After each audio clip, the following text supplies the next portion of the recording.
ఒక రాజు మనవడు, ఒక యువరాజు కొడుకు. ఇతని ముత్తాత పేరు కీషు.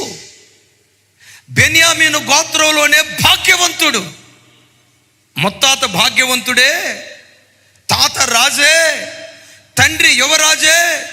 ఏ స్థితిలో మెఫీబోషెతును చూడాలి? చిరిగిపోయిన చొక్కాయి, మాసిపోయిన గడ్డం, స్నానం చేసి ఎంతకాలం అవుతుందో, కనీసం తన పనులు కూడా తాను చేసుకోలేని నిస్సహాయ స్థితి. నేనంటా వీని బ్రతుకు ఇంత దయనీయంగా మార్చబడటానికి ఏ పాపం చేశాడు? ఏ పాపం చేయటాన్ని బట్టి వీని బ్రతుకు ఇట్లా అయిపోయింది? తన పితరుడు చేసిన పాపం శాపంగా మారి, ఆ పితరుడి యొక్క శాపం వీడిని ఇంత శాపగ్రస్తుడిగా మార్చింది. అమ్మా, నీ కడుపును పుట్టిన పిల్లల ఒడిలో లక్షల రూపాయల ఆస్తిని వేయకపోయినా పర్వాలేదా? కోట్ల రూపాయలు ఏ ఆస్తి నీ పిల్లల ఒడిలో వేయకపోయినా పర్వాలేదు. ఒక తండ్రిగా మీ కాళ్ళు పట్టుకొని బ్రతిమలాడుతున్నా, మీ పిల్లల ఒడిలో మీ శాపాన్ని వేయకండి. ఈ బిడ్డ కుడి ఎడమలు ఎరుగని అమాయకుడు, ఏ చెడు చేసిన వాడు కాదు, ఏ తప్పుడు కార్యక్రమం చేయటానికి వయసు ఎంత సార్?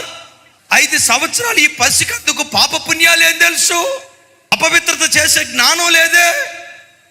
అయినా ఎందుకు శాపగ్రస్తుడయ్యాడు తెలుసా? తన పితరుడి పాపం. తండ్రులారా, ఒకసారి చూడండి, నీ పిల్లల ఒడిలో నీ భక్తి ఆశీర్వాదాన్ని వేస్తున్నావా? నీ పిల్లల ఒడిలో నీ పాపపు శాపాన్ని వేస్తున్నావా?